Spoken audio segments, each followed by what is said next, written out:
All right, so my name is Matt Kleinman. I'm the Director of Community Development at Vibrant Health. I guess by de facto project manager up to this point, but happy to share the wealth and love on this project. And I've been involved in this project probably since its inception. Mr. McKinney, would you like to go next? Sure. Hi, everyone. My name is Carl McKinney. I'm one of the pastors at this church, and I am a lifelong friend of Brother Carl. Been friends since grade school. So yeah, I want to be a part of this. Angel Farrar, Director for Parks and Recreation.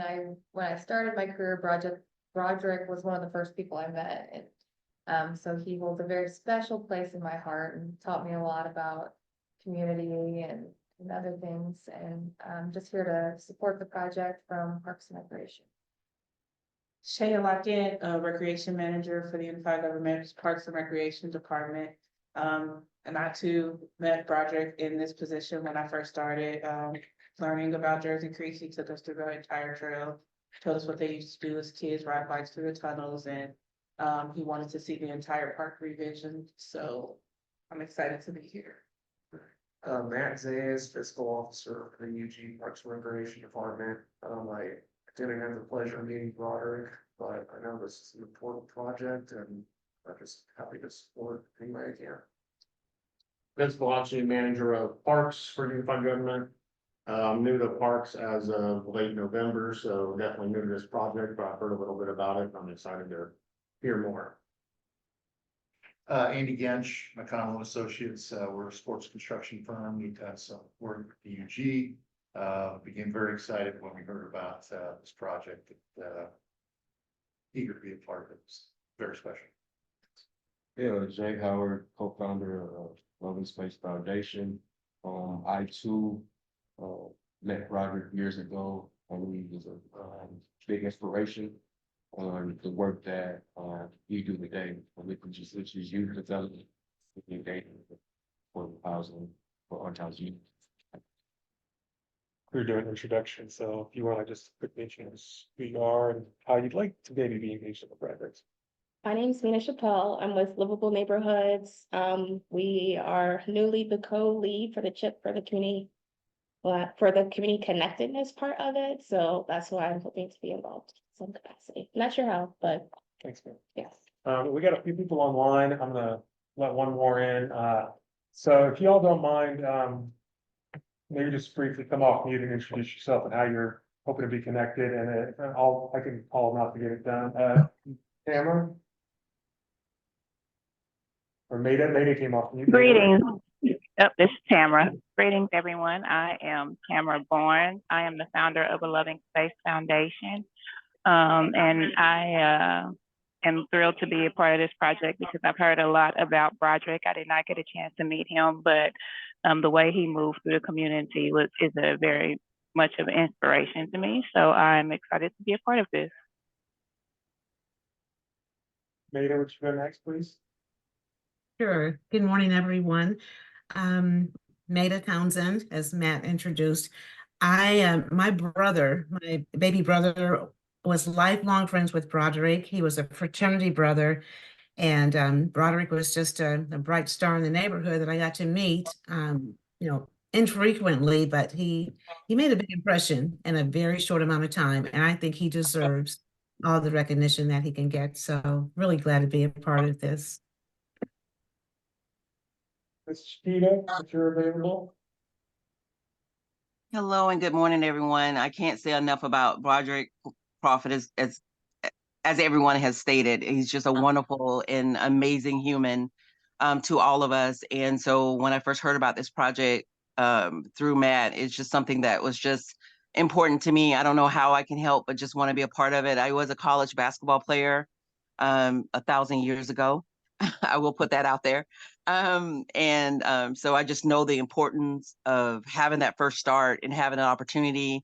And I think the location is incredible for our youth. I just want to see them outside playing more and being involved more. And I think that this is one way. It's more than just, I think you think about a basketball court and you think about a park, but for some people, that's all they have. And to have a really wonderful environment for children and adults to come out and enjoy themselves, to get outside, get some exercise. I think that is something that's definitely the Broderick way. He would want that. And I think that we all know that how important it is to have that family time and having activities outside. So in any way that I can help, I definitely want to be a part of it. So again, I'm Chiquita Miller and I work for K-State Research and Extension here in Wyandotte County. But like I said, basketball is really true to my heart, and also pay for my college. And I'm a big super fan of Roger Crawford. So good morning to you all. And Chiquita's also a neighborhood member living in Douglas Sumner, Beverly Easterwood. I think wanted to join. I don't know if she'll be able to, but she is aware of the meeting as well. DeMarcus, you just want to introduce yourself and how you might be connected to the project? Yes. Hi, my name is DeMarcus Weeks. I'm a former basketball player, and I run a nonprofit called Youth Sports, where we do solar energies, supporting STEMs and things like that. And I heard about the project about a year ago through Matt, and I was really inspired by Broderick being able to be a beacon in the community, and I just kind of want to help in any way I can possibly can help, because basketball has been able to play a significant role in my life, being able to travel all over the world and be able to connect with kids and things like that. So I'm just eager and inspired to help in any way I can. Thanks. Shannon, I see you on the drive to Cincinnati. Do you want to briefly introduce yourselves? Yeah, I'm Jen Chris, and this is Nels Carter. We have always adored Roderick. He is, the best human that I have known. Really, one among the best. He was always welcoming and made us feel like we could be part of the community and interact. He used to call me Dr. Mom. He was so sweet. So we want to help in any way we can. We're from KU. We're professors in architecture. We've worked with Matt. Matt, thank you for pulling us all together. We're excited to help in any way that would be useful to you all. Alyssa, do you mind introducing yourself? Oh, my camera's all messed up. Okay. Hi, everyone. Good morning. Alyssa Marcy, UG Planning. Matt pulled me into this project, I guess, a year or so ago. Super passionate about, I think, memorializing a lot of the history and the people of KCK, and also we need more green spaces. We need more art. I think this is a great project for that. I'll jump on what Jamarcus said too. I think it'd be cool to have some solar powered lights for the court, those kinds of things. I think there's just a lot of cool stuff we could do with this project. So I'm happy to support, happy to be a mediator between the planning department, whatever you need. Yeah. And then last but not least, JT Daniels, if you don't mind giving a quick introduction. Hi, JT Daniels. I'm a local artist, muralist. I met Broderick a few years ago, which is how I ended up meeting Matt and hearing about the project. I just remember him being a really great individual. He really pulled me into the fold. I think I showed up for coffee or something somewhere else, and he just walked right over to me and kind of, this is what you're going to do now. And it's an offer I couldn't refuse. So I'm excited to see things in my hometown take place, and I would be part of the beautification process of that. Well, thank you all online. I'm gonna go ahead and they probably won't see y'all anymore, but I'm gonna go ahead and keep the audio going. So if you want to jump in at any point, let me know. This is not a tight agenda. This is really a chance to have a first planning debrief meeting.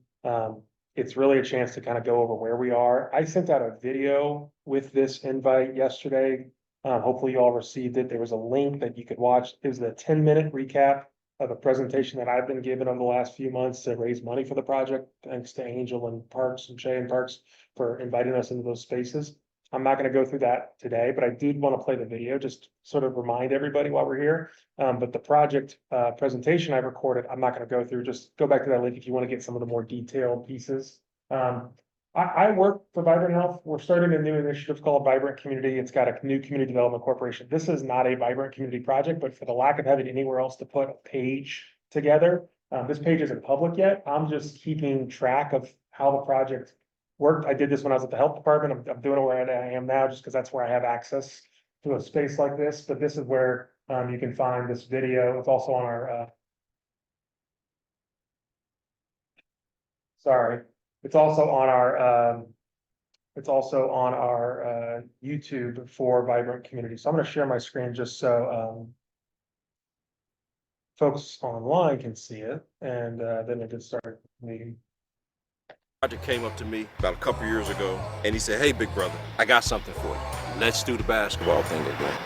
Tell us why you feel it's important for us to renovate this court. Broderick's love of community, Broderick's love of coordination, the Jersey Creek walkway. So that means it needs to be redone and overlaid so that everything is smooth. Everyone knows Broderick, and if Broderick called anybody, I don't care who it was, Broderick gets on the phone and say, "Hey, I want to do something," you knew that his heart was in it, and it was good for Wyandotte County. The rim, talk to me about the rim. Are you able to get up to the rim? Okay. And I believe that this project here is good for Wyandotte County and for this community. No nets, so we need nets on the rim. What else? Backboard. The backboard needs to be redone. All these different things. This is a perfect opportunity for us to leave a legacy that he has created and for us to recognize his memory. And if y'all look at that, that's not a traditional basketball goal, right? Yeah. What does that look like? A couple pieces of iron, right? I was approached about this project, about this park. I was like, it was a no-brainer because just look around. It's ripe. It's the time. It's now. Do we need places for people to sit? More seats. More seats. This is our little nook here in our community, and let's show them that we care enough to give you the best as well. And you are saying that if we do this well, if we do this right, that more individuals that like playing basketball will come and play. Yes, sir. Okay.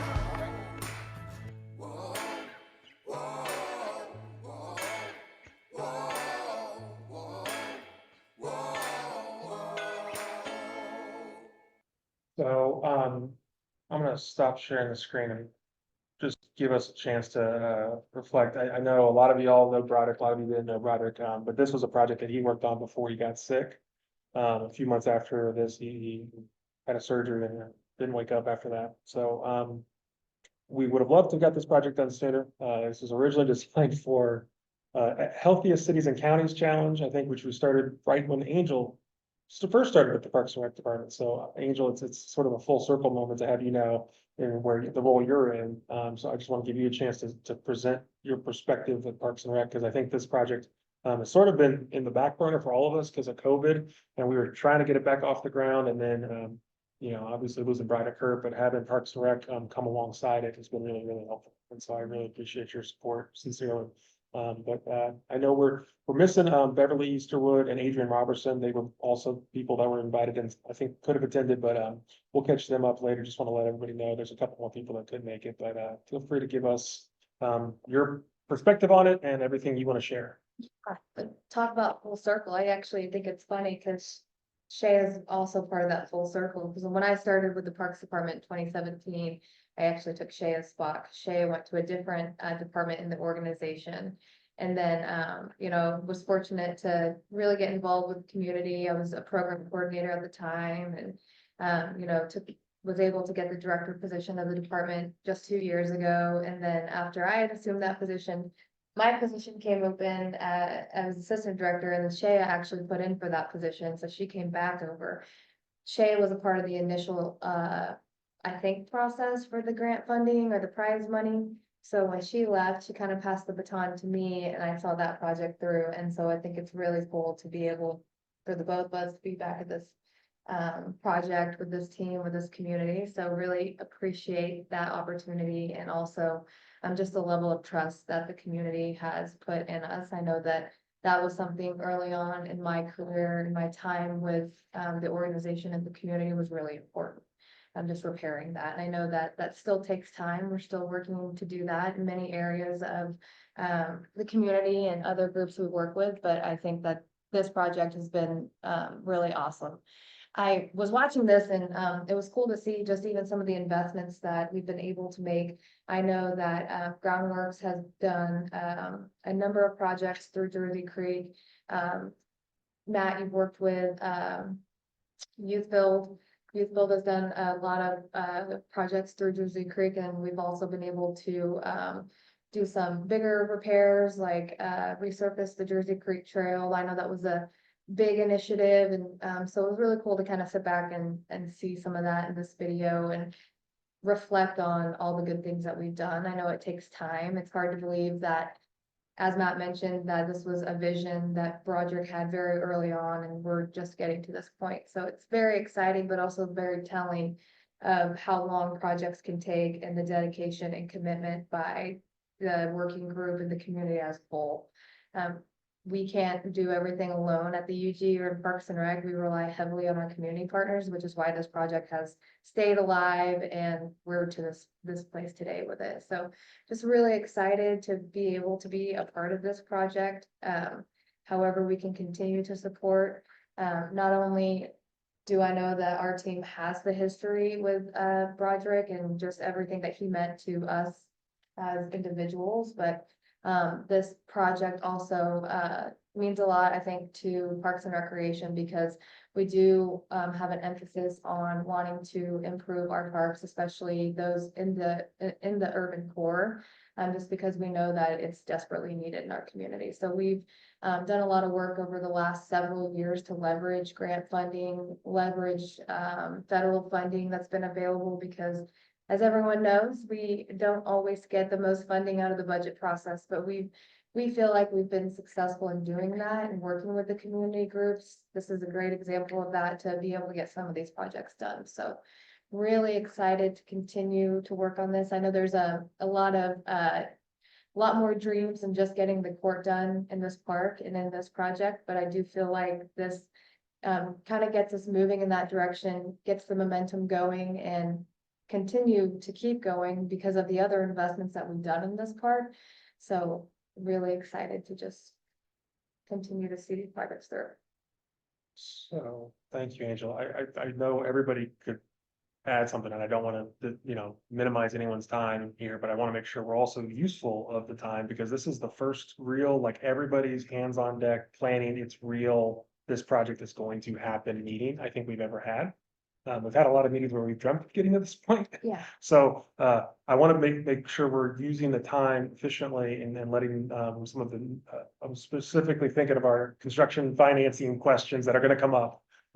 So I apologize if I go a little fast, but this is at the end of that presentation I shared, and I'll share my screen so folks online can see what I'm talking about. This is a slide that is the best example I have of what we're doing. It's not a design, it's just a overlay of what the court needs and what we think it could do. New post-tension concrete basketball surface does the court well. It's the best option, is my understanding. 6 basketball courts is the desired effort, because that allows for cross-court play, specifically 2 of them potentially adjustable or lower height so kids can play. Restored lighting, potentially solar lighting. There are 2 lights on the site, but either repairing those or retrofitting those or adding new ones, I don't know. Bleachers, at least 2, replacing the old bleachers, but potentially more. That's not a part of the total construction package, but it's something that could be added later. I mean, there's potentially ways to phase this. The mural on the court surface, but also the potential for murals on the backboard. There's a national nonprofit called Project Backboard that does court painting surfaces across the country. They started with backboards originally, and then they moved to the court surfaces. The idea of doing monument signage that names the court, again, all this is in the slideshow and I recorded and sent, but there's a Northeast Heritage Trail project that Groundwork Energy has done an incredible amount of work on. They have an entire signage package. It could be a part of this project, but that's going to take some coordination. Might also be the way to honor Broderick's legacy, and that's something before you go, Angie, I'd love to hear just about how that can actually play out. The total bid for most of that, not all of that, was 128,000, I believe, and that number might have changed because that bid was taken a while ago, but recently enough that it's relevant. And where we're at fundraising wise, we had, thanks to Angel and Shea, we were able to present to the turf committee with the Kansas City Monarchs, the UG Parks and Rec Foundation, and those two combined $70,000 is awarded to this project. There's 14 roughly waiting from a previous prize that sparked this whole project. So that's $84,000 ready and waiting, and then Parks and Rec is gonna help make up the difference, is my understanding. But that's the real nuts and bolts of today's conversation is the details of what needs to go into the project, how we're gonna coordinate that, and potentially when to start, and how we're paying for it. And I just wanna make sure that we're clear on all that, because I think that's been sort of what's holding the project back. There's also probably a whole conversation about more community engagement, how to engage the community further. We've had a couple of things, and I talked about it in here. We've had a meeting in this room with community members.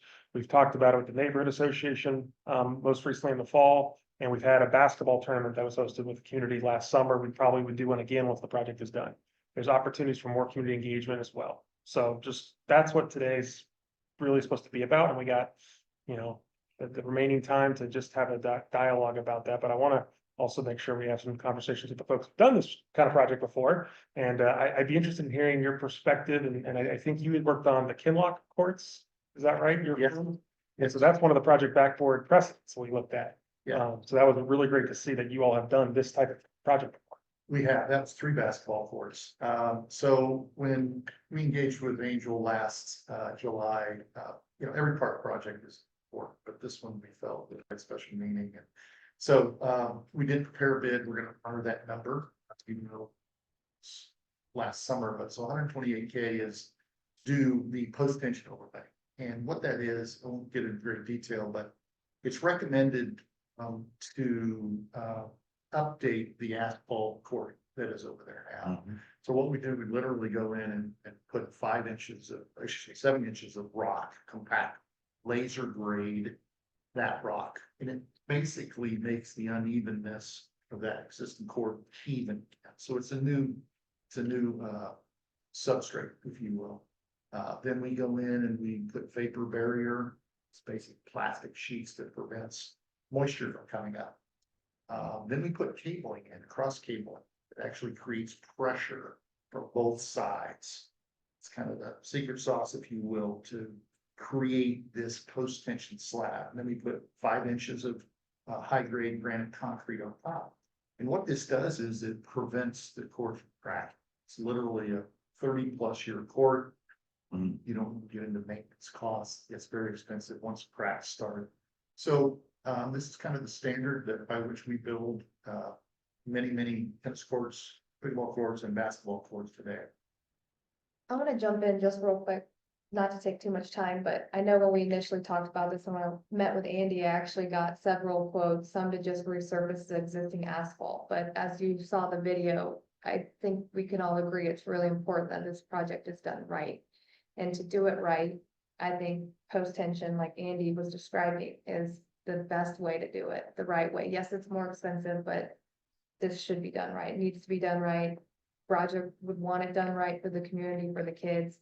That's why, you know, the project was a little bit more, but I think we all believe really strongly in this. And it, if you will, a blank canvas, you want to make sure your artist has a very nice canvas, something that will last long over time, and it's not going to crack in 5 years and filling cracks. So sorry. No, thank you for that.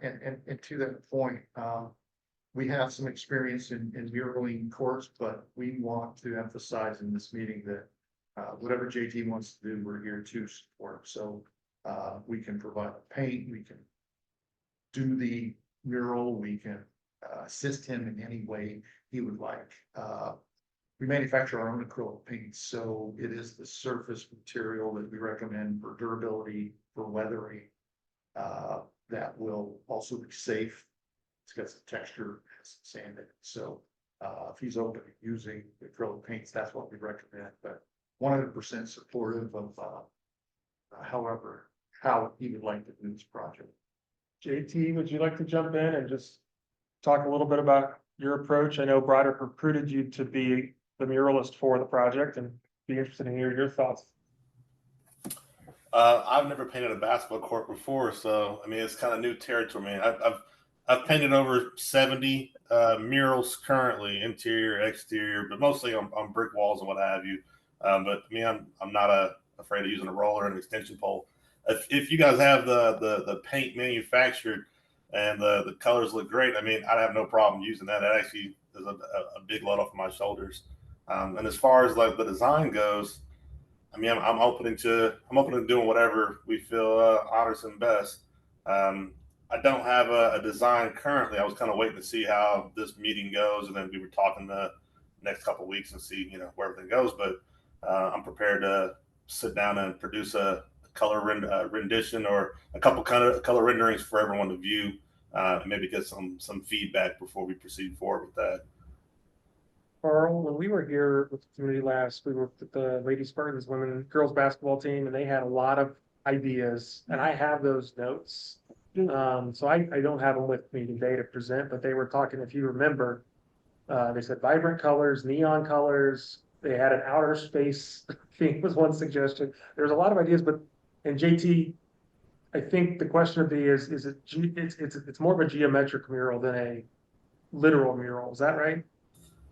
Yeah, I mean, just for design purposes to get it done and to make it the easiest to render, it would have to be. I mean, but for reference, so the closest mural project that I did to the site was the Merck Co-op. So the Merck Co-op, we did that in 2021, I believe, and the majority of that design was created from community input. So of course, it's got my design touch, and it's still my idea, but a lot of those ideas were actually generated by local students. So coming from Sumner High School, and then I think it was like I want to say it was Wellborn Elementary.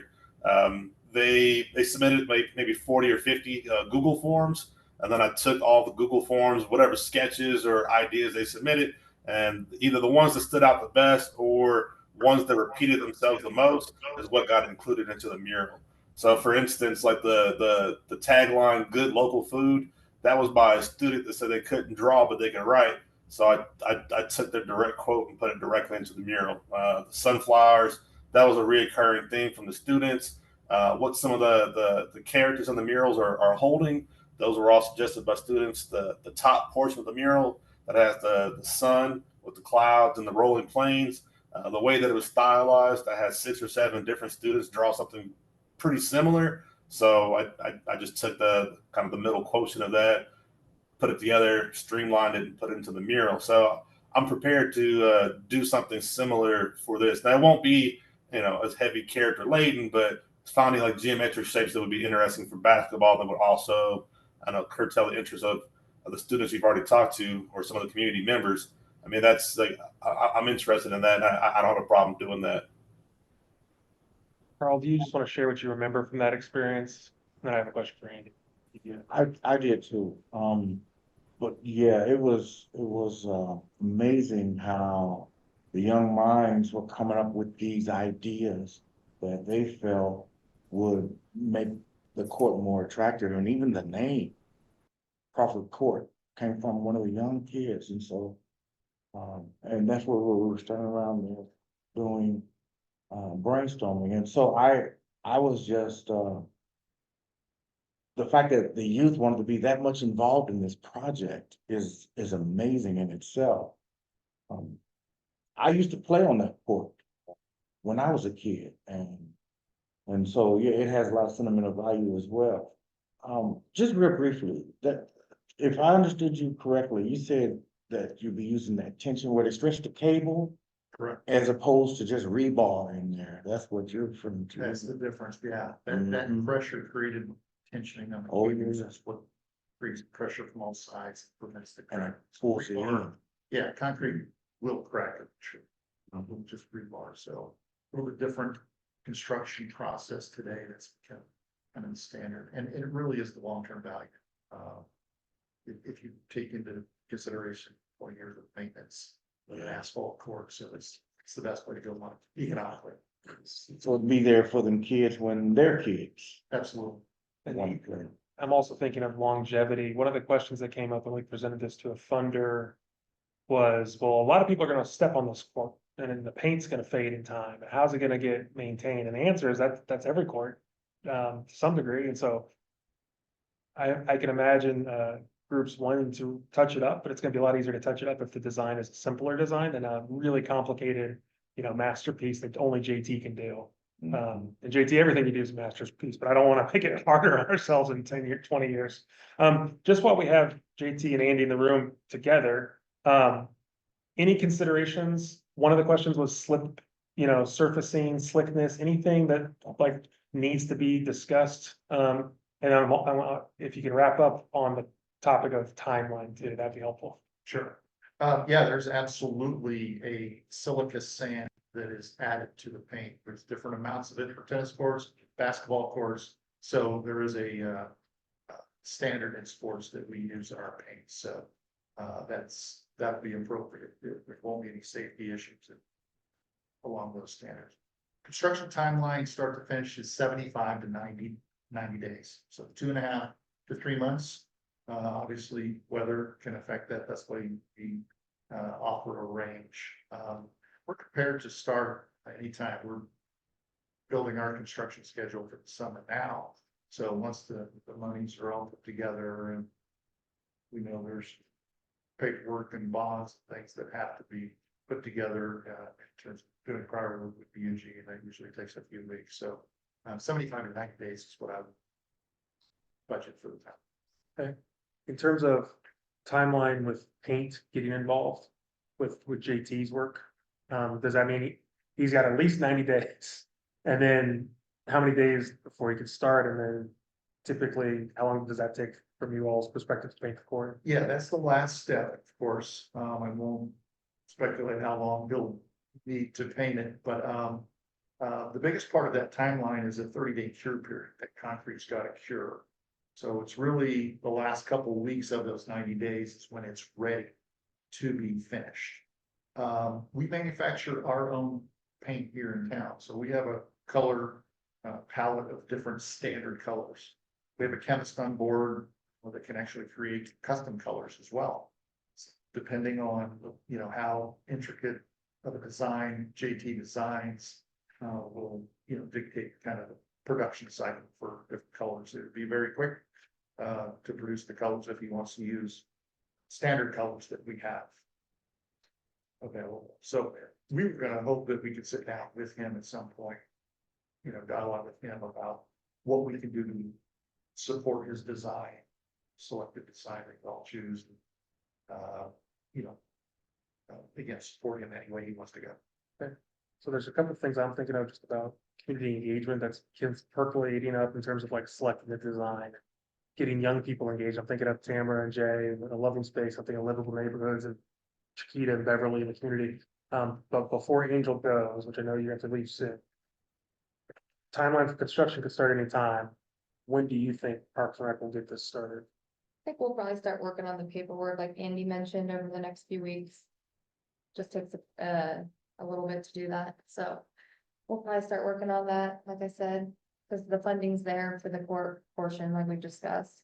And then once the paperwork, it'd be up to McConnell Associates on their timeline to get us in on their schedule. So the funding for the court's there, the goals and the bleachers and other elements is not part of that, correct? The goals is there. The goals are included. Okay. Lighting is not, the bleachers are not. Those are Lighting and bleachers. Okay. amenities that are actually. Is there any thought in terms of, and I know DeMarcus is on the call, this is probably a Parks and Rec question, but either adapting the existing lighting infrastructure, just updating it, solar, I know groundwork would probably love to see an environmental justice, like sustainability approach towards it. Is it just putting in new light bulbs and like reconnecting the power grid to the lights that are there? Like what's the, Yeah, so lighting is a challenge with all our parks. I think when we talk about lighting, because we've been asked that in several of our parks and other projects, I think if we do anything drastic, we want to make sure it's something that we can do that's consistent in all of our other parks. I would need a little bit more time, I think, to think that through, but I think if we're talking about what's available in budget, and maybe what's the most feasible to get some lighting back, it would probably be working with BPU to see if we can restore what's already there. Okay. And then wanting to explore maybe what we can do in the future, but that would make sense, because I know that there are some park projects where we're starting to explore a little bit of solar and some other things. But I would maybe like a little bit more time to kind of think through that, but I know lighting is important, it's come up in several of our other projects. So So I know already I'll connect Andy to JT. I'll connect maybe DeMarcus to your team from what lighting options are available, because I know DeMarcus has got a lot of ideas for lighting as well. Yeah.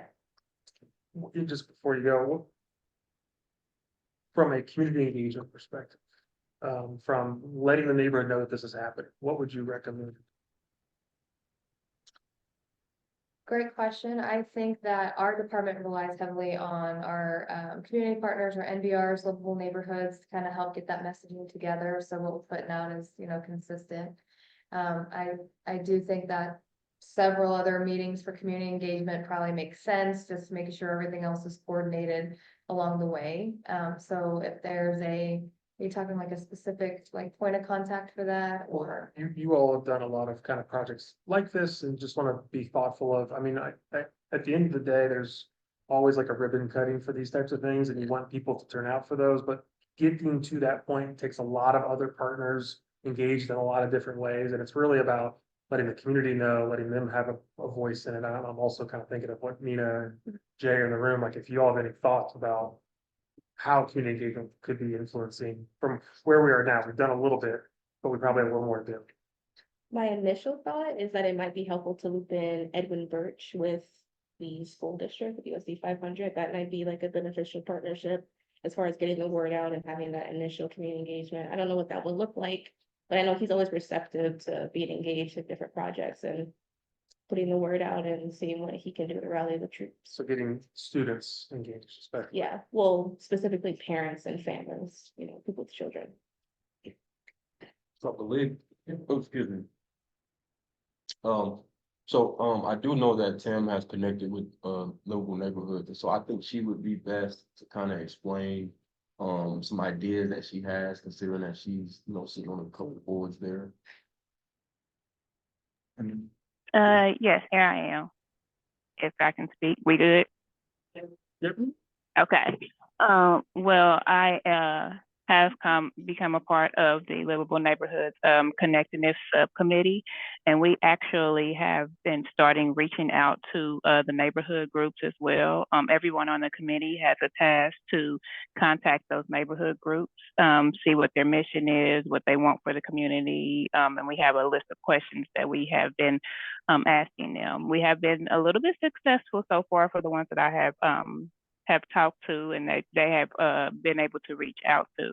So if that is something that we could like go into and talk to the neighborhood groups and see if there's something that they would be interested in assisting on and getting the awareness out within their newsletters and things of those natures, that would be a great start as far as connecting the community to the project. And if Miss Beverly was here, Carl and I did reach out to their neighborhood, but we didn't really have a lot to present with except for the video at that time. But that's a great point, Tam. I think we could absolutely do more of that. Carl, did you want to add something? Yeah, we have our annual 101.5K block party / healthcare event. I don't know what the timeline is that you would suggest. I know you said weeks. Usually we have that in May, sometimes early June. And so I don't know if that's like being a little bit too optimistic on a timeline for doing that, but that's a time when the whole community is involved. And having a launch party as well as the block party, maybe we can even coordinate something with that for towns. LaShawn Relaford, who was invited but couldn't make it. LaShawn told me that the 5K this year might be in the fall. I don't, that timeline might work, just to allow for stuff to get done. I think that's a great point. And then there's a question about programming, and we might not get to it today. there is a funding opportunity with the Kansas Health Foundation that if the partners around the table, especially the community partners, put together a plan for how to program the court once it's built. Kansas Health Foundation has said that they could go as high as $30,000 for multi-year strategy to engage the community around the project once it's built. That could be promoting basketball camps, that could be hosting clinics, that could be having other events on that surface and in that area. Obviously, NBC CDC would be a big part of that. Adrian Robertson's group, KC United, does a lot of youth sports. They could be a part of that. Living with Neighborhoods, Loving Space Foundation, Groundwork NRG, anybody that wanted to be a part of that application, we just gotta find time to work together and say, what does the application entail? So I'm glad you said that, Matt, because what I was thinking is that we could host tournaments leading up to that, right? So if there's funds available, that's really a lot that we could do as far as community engagement. And what they won't say, but they kind of let us think was, you could use some of that money for accomplishing all your goals in 3 to 5 years. And if there's any money left over, that could go to some of the other amenities. Before Angel, you leave, the last thing I know I wanted to get to with you is, naming the court area. I had the conversation with LaShawn at NBC CDC, but I've had this conversation with you, honoring Broderick's legacy through the naming of the court. Do you want to talk about that process? Sure.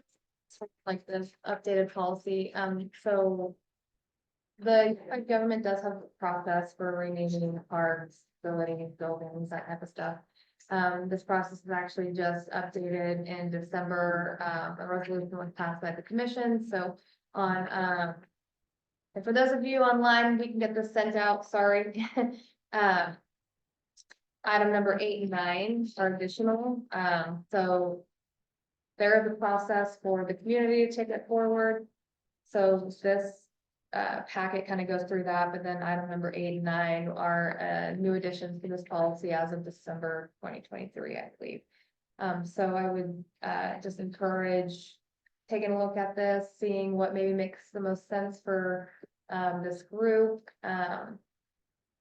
Obviously, the most expedited way would be item 8 or 9. If there's a community member that wants to champion that or has a really good relationship with the mayor and elected official. But otherwise, there is a process that can be followed to get some renaming. So I had this conversation with LaShawn Rutherford. I think the family of Broderick would be open to it. They'd probably support it from what he described. I think the question would be, is it the court or is it the area around the court? And LaShawn said, well, is it the whole Jersey Creek? And so there's a scale question that I think it'd be helpful to just get your perspective on. It's like, where do you draw the boundary of what is named? So I think that would be very specific in the communities asked, like, for example, currently we're going through a similar process with one of our existing community centers, Bethany Park and also Bethany Community Center. So for that specific example that we're working through right now, the request was very specific into being inclusive of just the community center. So for example, what we're working through right now, Bethany Park would remain Bethany Park. But there was also approval in December to rename the community center the Earl Watson Senior Community Center. So it really is depending, I think, on the request that comes forward from the group and the community. But so for this, you know, you've got Jersey Creek. You've actually within Jersey Creek, you know, you have Heathwood. So there are other areas within Jersey Creek that are carved out as parks. I think Crawford Court, as Pastor mentioned, I think that was an interesting idea as well. So it's something we can definitely play around with as far as my experience. Very few renamings have come across in my time here. So it's new for me, but I think that we as the department can work with the group to kind of identify what that is. And I'm putting you on the spot. I don't know the answer either. Does the court have an existing name? Not that I'm aware That of. is Jersey Creek Park. That's, Yeah. so I don't see, I think that it would be advantageous for this process to just focus on the court itself as opposed to the area. Sure. Makes sense. And then before you go, I know you're about to bounce. Maida Townsend's on the call. She coordinates the Northeast Heritage Trail. any interest in having the Northeast Heritage Trail signage package that they've developed with urban planning potentially be on this site? Absolutely, I would say so. It's something we should definitely explore and consider. I think that from the Parks and Rec Department's perspective, projects that we are doing along, Northeast Heritage Trail, we are trying to see how we can incorporate the signage and the consistency from that plan into our projects. Boston Daniels is an example, trying to look at how we can incorporate, those components into the project as well. So maybe you want to just talk briefly, is this a signage package that could be ordered, or does it need to be created for the first time? Like how, there's a pricing sheet that I have included in the slide that says, one sign's 5,000, one sign's 8,000. Do you have any sense of how realistic it is to get that sign developed? That might be a future phase, because that might be its own sort of project, but do you have any thoughts on that, Maida? Oh, thanks for bringing groundwork in, Matt. Definitely. Since it's part of the Northeast Area Master Plan, that's one of the things I'm working currently with Tim Dugan for NESIS, the architect itself. And we are just getting into the very detailed part of signage. These renditions are pretty much final, but there's still going to be a little bit of maybe adjustment to find out shape, size, and whatnot. And we're starting with the Jersey Creek improvement with our green team. And it's just so timely that we're just getting ready to get into exactly what the signs may be. These renditions are not final, but they are pretty close to what we're expecting, so that there's consistency with the lettering, and including the Jersey Creek and the Broderick Crawford project. And this is very, very important and very sensitive that everything looks the same from one point to the other as much as we can. So we are really getting to this point in our own process and upgrading the infrastructure and also the ambiance right outside the Boys and Girls Club at 12th, and I think it's 12th and Parallel, pretty much. So we definitely want to work together to make sure everything looks similar and has cohesiveness. So we'll be working with the UG on this and the rest of the group. So thank you so much for bringing us in. We're ready to go with making that happen. Thanks, Maida. Angela, I know you're gonna go. Next steps, where do we go from your perspective? I would say, and you asked about community engagement, we really heavily on our partners, and fortunately, it's not something our department does really well yet on getting community and feedback and kind of promotion of our parks and programs, but I think another meeting would definitely be helpful. I hope that this kind of gives an understanding of at least where the Parks and Rec department is, and us moving forward to, start on I think the big chunk of the project is getting the court back where it needs to be. So we've done a lot of great work with McConnell Associates. They've been awesome partners. So we're gonna probably start on that process, but I think in my mind, what I would see is the coordination of what the mural is gonna look like, getting that community input and engagement, and if it's signage, what the renaming process is gonna look like. So maybe some of those other meetings over the next 90 days as we work through this project.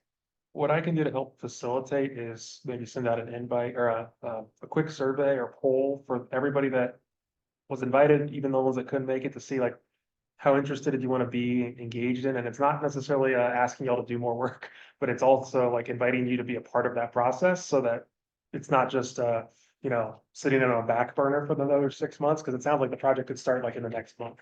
So if people are able to help make, many hands make small work, we can maybe coordinate in small groups and just stay in touch.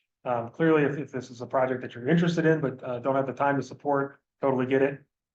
But it's got a quick launch, and so there's an opportunity to do a lot of good in a short amount of time. So I'll make sure I reach out to everybody. I know we can still continue to meet if you got to run Angel, so thank you. But we can start to coordinate, okay, who wants to work on the naming and coordinating with the family, who wants to work on the community engagement, reaching out, doing the Connecting Communities Committee, who wants to reach on.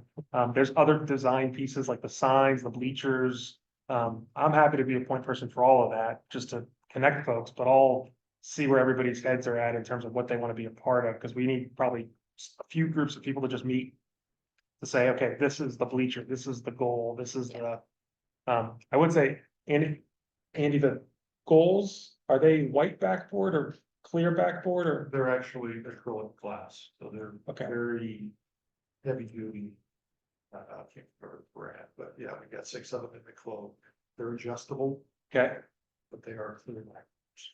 is there, I'm only asking because I know, murals on backboards are kind of a fun feature. Is there any way to get 2 that are white on the main court? Sure. Because I'm thinking that could be a fun way to add a little more art in this space, but just throwing that out there for JT's benefit in case he wants to do something more specific down. They offer both backboards, so we can certainly get 2 white ones. Okay. Or we might be able to bring in, I know Beverly Easterwood's niece is a prolific muralist or artist as well. And her, it's Lucky and Anita, Eastwood, love it. so He's done murals around. there's 2 Easterwood artists that we could work with potentially, that are neighborhood based. So that'd be pretty cool. All right, we can keep, what's up? Matt, I just want, Yeah. I know Beverly would be remiss if I didn't mention this, just because I know you're planning things in the next couple of months, but just kind of tentatively, we have June 8th as our cleanup for Douglas Sumner. So we usually come out we come out in the morning and you go to like, early afternoon around noon or 1 and we finish, but that will be in our area of cleanup. We always that's kind of my route. It's always at the courts there. That's where I kind of come down 7th Street and then go down there by Walker and kind of go up 8th or 9th or that area up there. But I know that's coming up. And I just wonder, have we talked to the new basketball courts, the new program, the courts on State Avenue?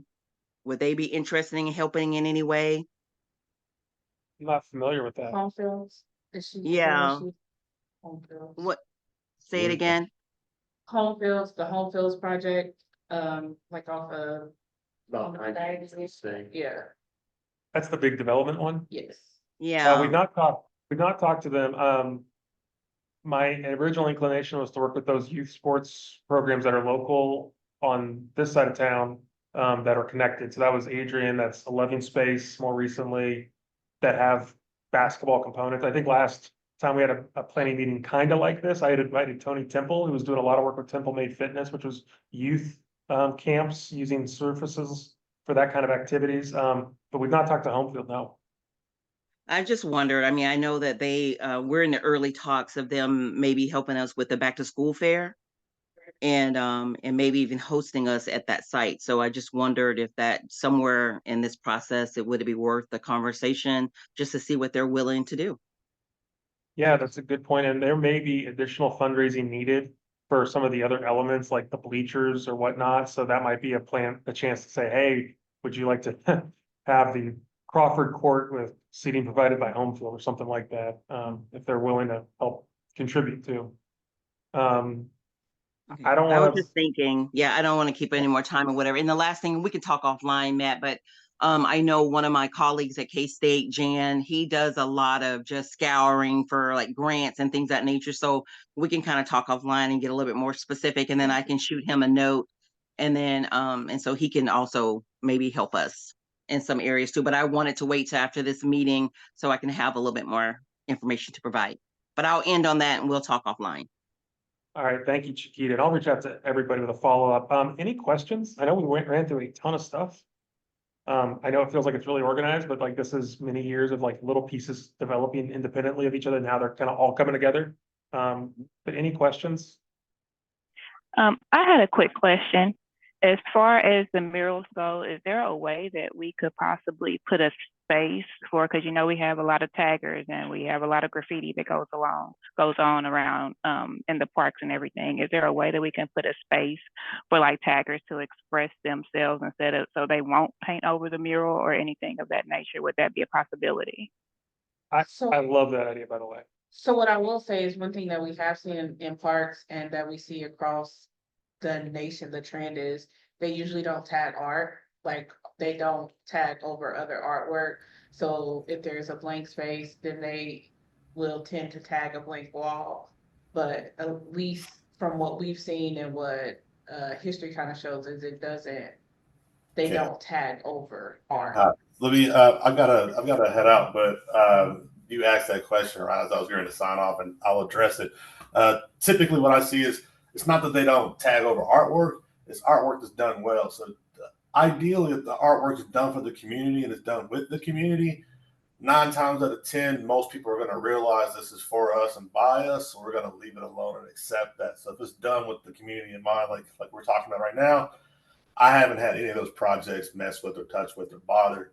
But if we leave a free space, they're going to use up a free space. Now, if you wanted to create a graffiti alley or something like that, I would move it away from that property, because what the tendency is, like in the crossroads where I have my studio, is like they had a graffiti alley for a few years, and then without any really strong mandates or upkeep, it spread out from the one alleyway that was allocated by a bunch of businesses and community members to whatever abandoned building, construction-based company, whatever around you. And it's become another problem for them that they're trying to deal with.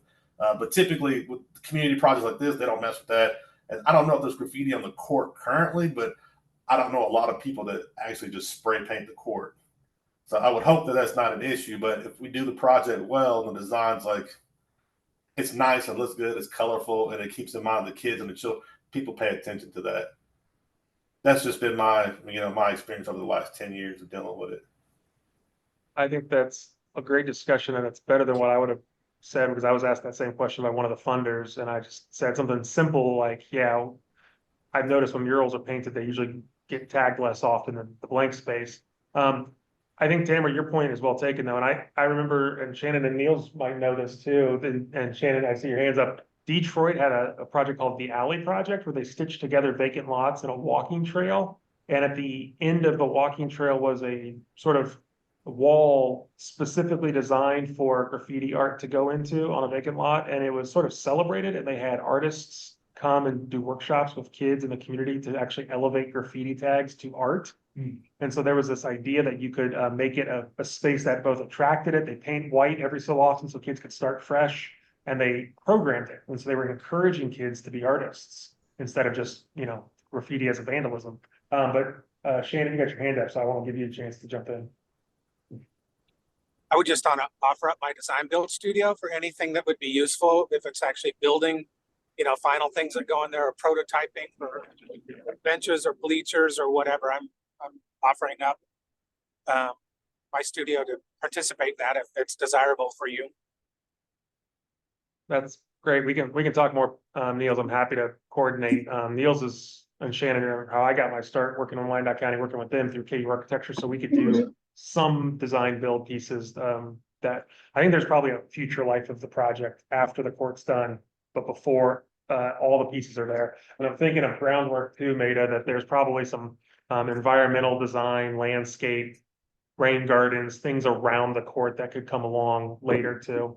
I realized we reached our time threshold at 10 o'clock. Any other final questions? I know everyone's busy this morning. Thank you for spending time with us today. This is a very jam-packed meeting. Well, we got through a lot of stuff. So if you have anything else, ask now. I'll stick around. I'm happy to chat. I'll send a follow-up email seeing where everybody's at and what they want to do. And you can kind of take a quick survey. That way I'll know not to bother everybody on every issue. But if you really want to focus on naming or community engagement or whatever it is, I'll make sure that there's a handful of people that can kind of lead that, and I'll happy to take as much as I can. But I just know the more people work on this, the better. Andy, thanks for coming. This is very, very helpful to get a very high level professional overview of the court. I think it's the first time we've ever had that. Super excited to be a part of this. Thank you all. Any recommendations from what you've seen, because you've done projects or your firm's done projects like this, anything that we're not talking about that you need to be aware of? Boy, I think you've got a wonderful team assembled. I think you're hitting on all the important points. Once we get this actual time frame established, getting paperwork done and getting a start date, we will have a construction fence out there, so it'll be secure. And it sounds like you've got some summer plans, just want to make sure that, you know, our timeline is understood, so, you know, it'll be, this construction site will be right in the middle and dirty and, you know, might not want to. You might want to do the 5K in the fall. like you Yeah. said. Yeah. I think that's the plan. If I had to guess on timeline right now, just from hearing everybody, and from what I thought beforehand, it's probably a month of the UG Parks and Rec going through the paces of what's needed to be done.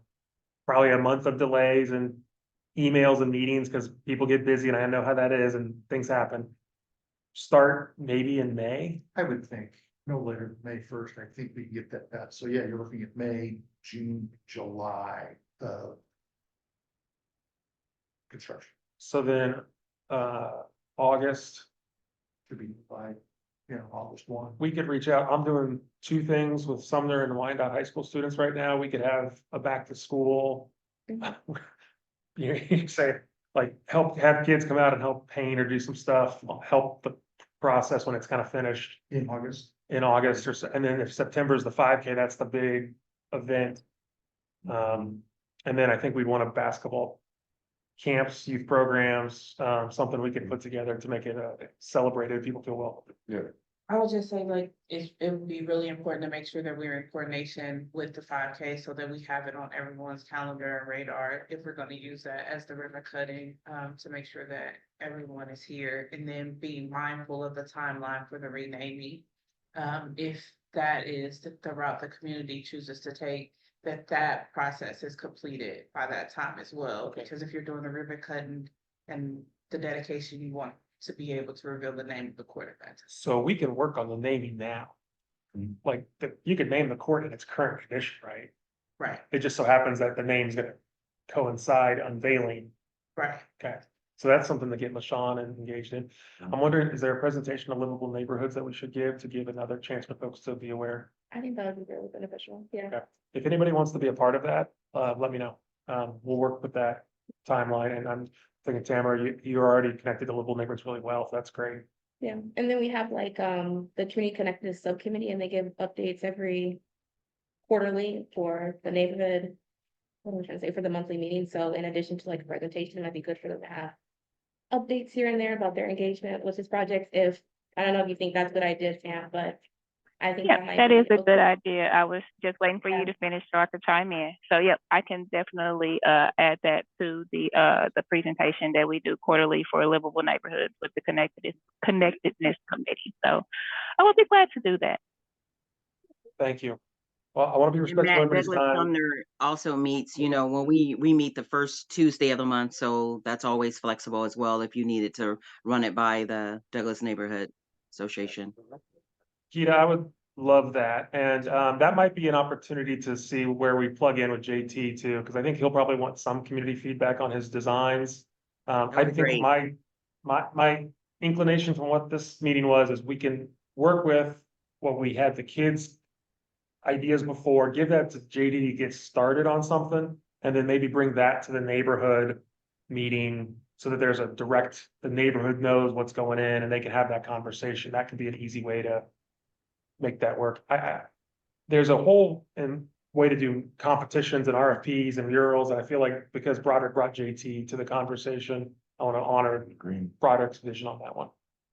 And then anyone else, their artistic abilities can be used on the trail surrounding Yeah, that particular court or that particular part. yeah, this shouldn't be the only project we do that's like this. I So, agree. thank y'all for being a part of this. I know Broderick would be very happy to know that this group got together today, so. All right, thank y'all. Thank y'all online, I appreciate you. Thank you, guys. Have a good Thank day. you. Have a great day.